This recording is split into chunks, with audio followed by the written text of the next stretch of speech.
Hello everyone, this is Caleb Simpson, and you're watching my walkthrough for The Legend of Zelda, Breath of the Wild for Nintendo Wii U and Switch. In this particular video, we're going to be gathering the remaining armor pieces that are DLC related that are in Faron, and then we're going to be upgrading just about all of our armor sets that can be, all the way up to 2 stars, which is super awesome. Now, if you've been following along with me in this walkthrough, I've been gathering materials along the way, and I've been pointing out some of the better locations to farm for particular materials. And now that we have access to all these different farming locations, we can now get any remaining materials that we need very quickly, and as a result, we can upgrade all of our armors pretty much instantaneously. So it's actually really awesome. We're going to be getting all of the fairy fountains completely upgraded here in just a moment, too, in the next few videos. And as a result, we'll be able to get all of our armors up to tier 4 if we really want to, which is the highest point it can get in the entire game, which is awesome. So, that all being said, I'm going to be showing you a couple different locations where you can farm for stuff. So in this particular video, I'm going south of Hateno Tower, which is one of the best places in the game to get Hardy Bass. I was mentioning this earlier in the walkthrough, and I think it's super easy and great. If you come here like a couple different blood moons, whatever, you'll end up with enough Hardy Bass to upgrade the Zora armor as soon as you need that ingredient. It's one of the more rare ones that's harder to get, so I'd like to get it here because it's really easy to do so. Now, as long as we're passing through just south of Hateno Tower, there's also this little cave area where you can get some luminous stone. Luminous stone isn't really that hard to... It's kind of like if you've been ignoring it the entire time, and you're finally getting it by the time you need it to get the Radiant set upgraded, then it is kind of a pain and it's really awkward. But if instead you've been collecting it when it's convenient as we're passing through, just at a couple different locations, then you can get all the luminous stone we need. So this particular location is super easy and I'm just grabbing it as long as we're passing through. But yes, there's a little pool that is just south of Hateno Tower, or southeast, and it's like just to the west of the road here that leads down towards Lurelin Village. And this little spot has somewhere between like 4 and 6 Hardy Bass every blood moon, which is super nice. If you just come back every once in a while and like throw some bombs in there or swim up to them with like a stealth outfit or something like that, you can grab them, and it's super easy. And this ingredient is pretty hard to get in general in this game, but this is a great place to get them because it's so easy. They're all right here. There's a big quantity of them. It's just great. So next, one of the other ingredients I need is the hightail lizards. Now, I need like 15 of them to upgrade the climbing gear, which is what I'm trying to do right now, but I'm also going to need another 20, 10 for the sand boots and 10 for the snow boots, is what I'm going to eventually want to do. Now, that all being said, in order to make it easier to catch hightail lizards, what you can do is you can get some guaranteed pictures of them going to Hateno Village. Behind several of the buildings, like, I don't know, there's like 5 or 6 of them total in Hateno Village that are just like hanging out right next to the sides of buildings. So if you go there, you can get a picture of them and add it to your compendium so that you can set it as your sensor object. So you can scan for them really easily so you can find them exactly where they are. Now, as far as the best places to get hightail lizards, there's a bunch of places you can go. They're often found like in the mountains, so climby areas, you find them. Sometimes they're underneath rocks and stuff too. I think that like Gortor Shrine, like up at Gutcheck Rock, is like a pretty decent spot to find hightail lizards as well. It's like okay. Honestly, there's not really any super good places where there's like a big concentration of hightail lizards. One way you can get that's pretty guaranteed to find them is actually to spin attack grass. And one of the best places to do so, in my opinion, is going to be Babinga Forest, which is just southeast of the Dueling Peak Stable. So warp to Dahamar, and then just go to the east, and then you can just use spin attacks, ideally with a one-hander, so just any kind of sword and shield option. You can then spin attack through here. What you want to do, though, is ideally you wear the stealth outfit, because it reduces the amount of noise you make. Now, what happens is this whole area of Babinga Forest, there's several hightail lizards that are on the beach. I actually did not see very many in this particular recording, but I often find them here, just a couple here and there. So as long as we're slashing through the grass anyways, you can find some hightail lizards, and they tend to run away like a split second after you spin attack. What you do is spin attack the grass, then quickly run forward and grab them, or try not to run, just like move normally with the like full speed with the analog stick, but not dashing, and you won't scare them off with this. So they do tend to run away a split second after they appear, though, so just keep like spin attack and just very carefully watch where you're standing to see if there's any nearby. And you usually will find, I find like every like 5th or so spin attack, you find some restless crickets and a hightail lizard. As a quick side note, this is the best method by far to get restless crickets. We don't really need them for anything except for an optional side quest, which leads to 100 rupees. So that's not super important, but if you would like to get that and complete that side quest, then this would be a good place. You can do that at the same time. Get all the crickets you need for that side quest right now, which is only 10 of them. You only need 10 crickets in order to complete that side quest. So you can do this optionally if you want. Doesn't really matter too much. It is nighttime right now, so I was making Bokoblin appear, and I didn't really want it, or Stalkoblins, I think is what they're called. Whatever. You know what I'm saying. So kill all the grass if you like, and you can get a bunch of restless crickets and hightail lizards this way. Now, as I was saying before, there's better places just in general to get hightail lizards. The problem is you have to travel really far, and this is a guaranteed way to do it, and I'm getting restless crickets at the same time, so it's just kind of, it's one of the other things that I'm planning on doing, so that's why I'm doing it this way. The thing about spin attacking through grass like this is you're guaranteed to find them. Like other places, you might have to travel really far, you travel for several minutes, and you might find a couple, but then this way, you're guaranteed to get all of the hightail lizards that you need. It's not a big deal. Now, as far as other potential locations to do this, I would say, like, just north of Hatino is a pretty good spot, too, where there's a bunch of grass. Just any big open fields, pretty much. One of the reasons why I like this area is because there's some other hightail lizards typically along the beach. I didn't actually see any in this recording, but there's usually a lot there as well. So if you have them as your sensor object, you're finding hightail lizards in the grass anyway, and then you're also getting them from spin attacking too. So next I'm swinging over to a Great Fairy in order to upgrade my gear. As a reminder, you can only upgrade your gear up to the tier of armor that you can upgrade to is dependent on the number of Great Fairies you have unlocked thus far. And the cost for unlocking them will go up depending on how many you have unlocked thus far. So the first one is 100 rupees, then it's 500 rupees, then 1,000 rupees, and finally a whopping 10,000 rupees to upgrade the last one, to unlock the last one, so you can get the final tier of upgrades for all of your armor. I feel like tier 3 is the easiest one to get to, or, you know, it's not too bad as far as ingredients. The last tier is awful, and everything's really expensive, and it's pretty hard. But meanwhile, tier 3 isn't that hard to get to. So what I'd recommend you do is try to push for that in general. Right now I have 2 unlocked, and you can get them in any order. I'm going to show a map on screen showing where their locations are. And just as a quick reminder, again, you can unlock them in any order you want. Now, whenever you do go to a Great Fairy Fountain, always grab all the fairies nearby, as well as all of the Endura carrots. So what's going to be happening on screen for the next little bit is I'm just going to be upgrading all of my climbing, stealth, and Zora sets up to tier 2. One fun fact about that, by the way, is if you can get any of your armor sets up to 2 stars, then they gain an additional passive effect when you're wearing the entire set. So for the Zora set, if you were wearing all 3 pieces of the Zora set, and they're all at least 2 stars, then you will also reduce the stamina cost of your dash while you're in the water. So that like quick burst of speed you can do by pressing the X button is even better, and it's super awesome. Same thing with the climbing gear, it makes that cost less stamina when you're doing that, so you can climb like really, really good, and you can dash all the time. It's amazing. The stealth set, meanwhile, what it does is it gives you increased speed at night, so you run really, really fast while wearing it, which is really cool. So right now what I'm going to do is I'm going to list all the ingredients needed just to get it up to tier 2. I've already upgraded some of these a little bit, but I'm going to upgrade them more, and I'm going to list all the ingredients and where the best places are to find them. So first of all, the climbing gear. You need 9 rush rooms, which I've already actually passed that upgrade already, but the easiest place to get a big chunk of rush rooms right now, that you can do this every blood moon, is just warp to Oadame, and then just sail just to the right and drop down, so you're right at that cliff, like at the base of the cliff, where if you look up, you'll see a whole bunch of rush rooms out there. There's like 10 of them or something. So just shoot them with like a sniper bow, and they'll all fall down right next to you, and you pick them up, and you're good to go. So you'll get a whole bunch of them really easily. Just shoot them all with arrows, and they'll plop down. You can easily get 9, no problem.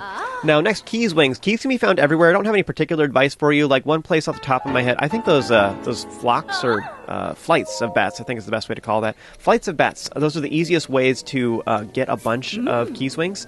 And just off the top of my head, I know there's one just south of the outskirts stable, which is just to it's like near Rhoda O, like right before Satori Mountain. I think there's like some just south of that, for example. Whatever, 9 keys wings is super easy to get. Next, hightail lizards. I showed that earlier in this video, so I'm not going to talk about it. Alright, so the next ingredient is electric keys. Now, this can be kind of awkward because often a lot of the places you might think of them, there's only like 1, but there's better to find a location where there's like 7 of them, so you can get a whole bunch of keys wings at the same time. So, electric keys wings, one of the best places is in Lanayru, just south of the Bank of Wishes. There's this little like ravine area, and there's a whole bunch of them there. In Faron, just north of Riola Spring, which is the best place to hunt Farash horns, by the way, and I'll be showing that in the next video. There's a whole bunch of them in the cave just north of that. Super easy to get. Also around Ridgeland Tower, you can, if you kill all of the Zalfos nearby in the water, and then you gather up all the yellow Wizrobes right there, then you just eat some shock resistance stuff, then you have complete shock immunity. They can't hurt you, but meanwhile they just keep summoning electric keys over and over again, and you can get all the electric keys wings you need. Super easy. Next, for the stealth set, Blue Nightshade. You can get them all around Kakariko and Dueling Peaks area in general, but in particular around this particular Great Fairy Fountain, and also just north of the Taloneg Shrine. There's a hill there you can climb on top of, and there's like 13 Blue Nightshade there. Super awesome. Reappears every blood moon. Way easy. Next, Sunset Fireflies. You can find them here in Kakariko in the center bridge at night. That's a pretty decent spot. Actually, it's very easy. Otherwise, I think the best place in the game by far is in Faron on the bridge just south of Zonai Ruins. There's an amazing place where there's something like, I don't even know, 20 or 25 of them. There's a ton of those stupid things. So you can get lots and lots of Sunset Fireflies if you go there at night. Next, for the Zora set, Hyrule Bass. The best place by far is to go to Dueling Peaks Tower. They're a little bit spread out, but there's like 40 Hyrule Bass here. Something crazy like that. Lots. And then the next best place, in my opinion, is just west of Faron Tower at Sergeant Bridge. There's a whole bunch of them around there, like 18 of them or something. The next best place is going to be at just southwest of Total Lake. There's this little lake area in between the two waterfalls there. Super easy to get them, and I showed that in the previous video. So the next thing we need to upgrade the Zora set to 2 stars is going to be Lizalfos Horns and Lizalfos Talons. Now, those are actually really common low-tier monster parts, but we're going to need a whole bunch of Lizalfos Tails, which is the higher-end monster parts that you can get from Lizalfos, and those are only available from harder Lizalfos. So what I recommend you do is, if you need to go out of your way to get Horns and Talons, I'd recommend you actually kill black Lizalfos, so you get Lizalfos Tails, the regular non-elemental ones, at the same time. Does that make sense? Just so you're not wasting your time. You don't fight a bunch of low-tier monsters, and then eventually you're like, oh no, now I need to fight a bunch of higher ones too. So we're just taking care of both of them at the same time. So if you don't have enough Horns and Talons, hunt black Lizalfos. So where can you get black Lizalfos? The best place by far is going to be Hyrule Castle. There's a whole ton of them there. So if you have access to the Saskasa Shrine, which I don't just yet, but if you have access to that, then run through there with a Blizzard Rod and a two-hander, and you can just murder everything and get a whole bunch of tails as well as the Horns and Talons. The next best places overall is actually a lot of the icy places. Ironically enough, a lot of like Hebra and Gerudo Highlands have like, there's icy breast Lizalfos, and then the other half of them are all black Lizalfos, so they kind of go back and forth. And so ideally what you do is you actually use fire weapons on the icy ones, and then you use ice weapons on the non-ice ones. It's sort of weird, so you're going back and forth between using hot and cold weapons all the time. But anyways, so Hebra Tower, just north of Kopiki Snowdrifts, just north of Hebra Tower, there is a little hill right there, and there's a bunch of them right there. And also in Gerudo Highlands in Rusoka Snowfields, just southeast of the Kemikosa Shrine, there's a whole bunch of them right there. I don't even know why. It's such a weird thing that there's a bunch of black ones here. Regardless, that's a great place to hunt them as well. Also, just another great place in general is going to be Gerudo Desert. Like, there's a bunch of yellow Lizalfos there, but there's also a bunch of black Lizalfos. Like, for example, just north of Karakara Bazaar and southeast of the Dakota Shrine, there is an enemy skull there, where there's like 7 black Lizalfos there. So 2 of them have bows and they shoot you with shock arrows, but the other 5 are all close range guys. And if you kill them all, you get a whole bunch of Lizalfos tails. It's great.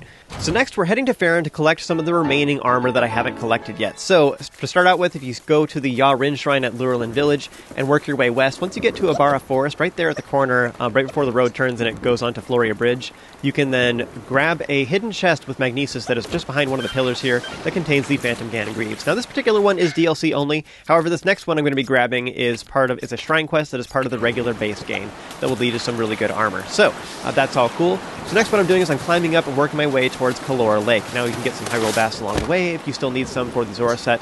But what you want to do is use the Zora set to climb up, or to swim up the waterfall, which makes it a lot easier. Now, alternatively, you can climb up to, like, Rodai Lake, or you can even go all the way over to, like, Faron Tower, and then work your way up to Korda Lake first, which is another location we're going to, so that's another potential option.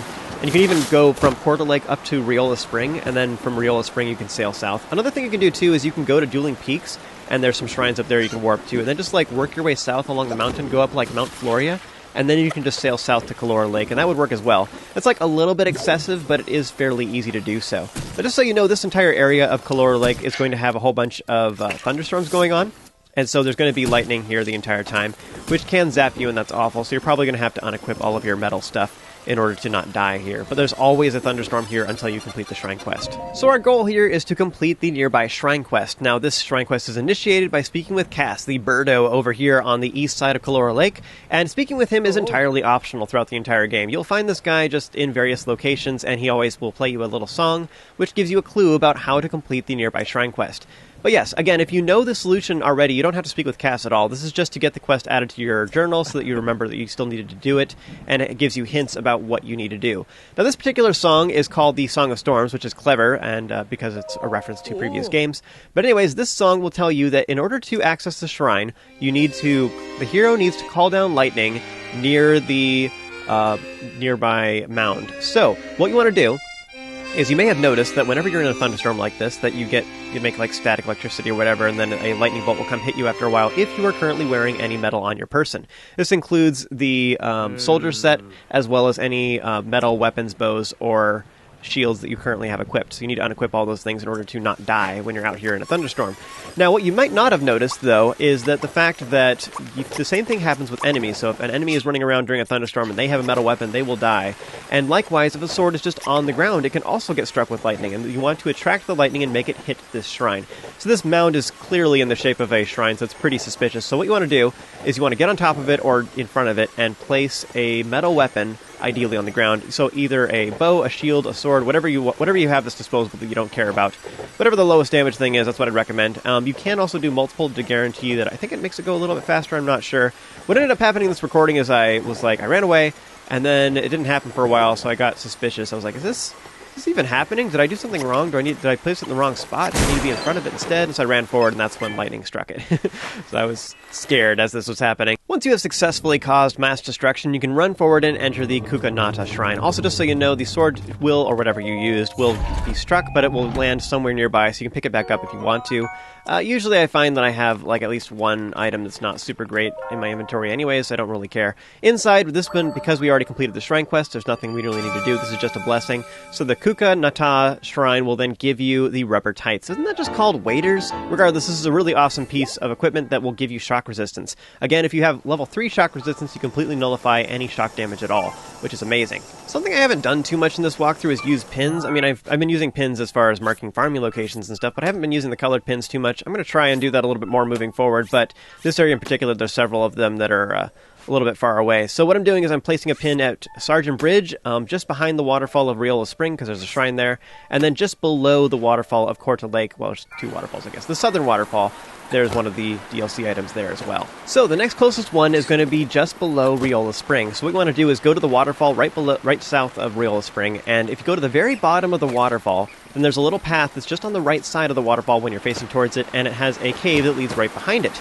So there you will find the Shodah shrine. Now this shrine has a whole bunch of orbs that we need to drop into the slots up ahead, but we need to do so at a very well-timed shots in order for it to land in. However, there are several ways to break this shrine, so it's actually kind of funny. Like, you can completely circumvent this puzzle a little bit if you want to. For the one on the right, you just need to activate the crystal switch like before the platform ever is lined up with it, so that way by the time the ball lands there, that it will actually land in the appropriate place. Now otherwise, one way you can break this whole shrine in general is just anytime you have a ball in the water, you can either push it back to land, or you can just use Cryonis under it to lift it up, and then from there you can either throw it where you want it to go, or you can just hop off yourself directly and set it in place, and this totally works too. This is way easier in my opinion, so you should totally just throw a ball ahead of time, and you can use Cryonis on it to make it very easy to get it exactly where you want it to go. It's kind of fun, like you get it on a Cryonis block, throw it into the water again, use another Cryonis block, get on top of it again. You can just keep doing it over and over again. So this right puzzle is optional, and it just leads to a chest containing ice arrows, which are kind of meh, but like whatever, it's easy, and it explains the puzzle and everything, like whatever. Now the next puzzle on the left side is the one that we actually need to do. Now this one, ideally you have the ball either a little bit to the right or a little bit to the left of the launcher, because otherwise what happens is it could hit either one of the floating platforms up ahead. So what you want to do is have it a little, in my case I had it a little bit to the right, and I waited for that platform to be all the way at its highest point before I hit the crystal switch, because the ball will hit like where the lower portion would be. Again, if it messes up, just put a Cryonis block underneath it and then throw it into the slot directly, and you're good to go.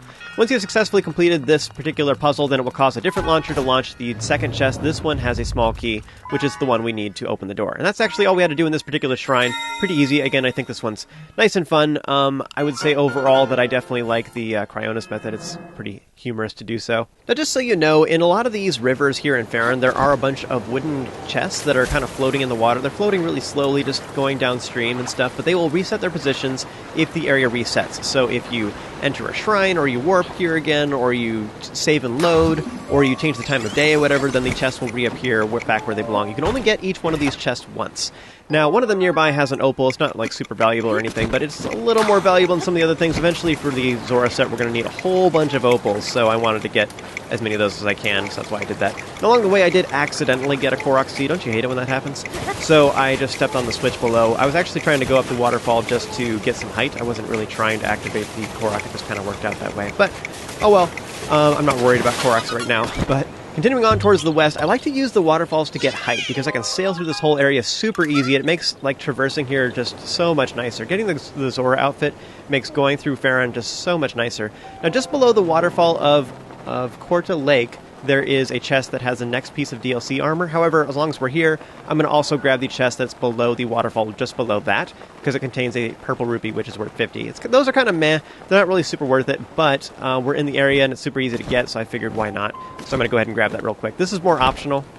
If you have to pick and choose, definitely get the DLC chest, though, because it's higher elevation, it's harder to get to, especially if you don't have the Zora armor.